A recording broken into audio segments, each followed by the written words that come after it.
हर तरफ फैली हरियाली और ताजगी में लिपटे गुजरात के इस गांव लखनवाल में जिंदगी कुदरती हुस्न की नजाकतों और अदाओं के साथ रवान दवा है। अमन और सुकून से भरपूर माहौल में गन्ने की कटाई जारी है।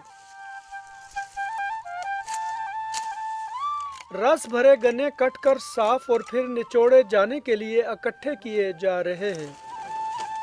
गन्नों का अगला पड़ाव खेतों के दामन में बना बेलना है, जहां कुल्लू के दो बैल किसी मुसाफिर गुमगुश्ता की मानिंद चक्कर पे चक्कर लगाते चले जाते हैं। बेलना घूमता है तो रस के अमृत धारे भुस को खैराबाद कहते हुए अपनी मंजिल की तरफ बह निकलते हैं। सब्जे की चादर, पुरकैफ फजा और बेलने का पुरलुत्फ नज़ारा किसी नेमत से कम नहीं। गन्नों के भुस से भट्टी भड़काई जाती है, जहां कढ़ाई या पूर में रस या रो कुछ इस तरह डलता है कि रस कढ़ाई में और खस बारीक कपड़े पर। आग भड़कती है तो रस भी जोश मारते हुए मैल को ऊपर उछाल देता है, जिसे उठाकर फेंक दिया जाता है। अपने इस्तेमाल में लाते हैं, ठीक है।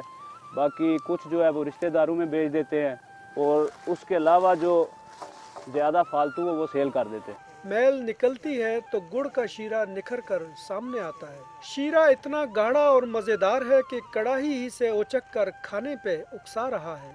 कड़ाही में कुएं से शीरा तैयार होकर लकड़ी के प्लेटफॉर्म या गंड में आता है, जहां इसकी गोडी की जाती है और फिर पेसियां बनाकर छोड़ दी जाती हैं।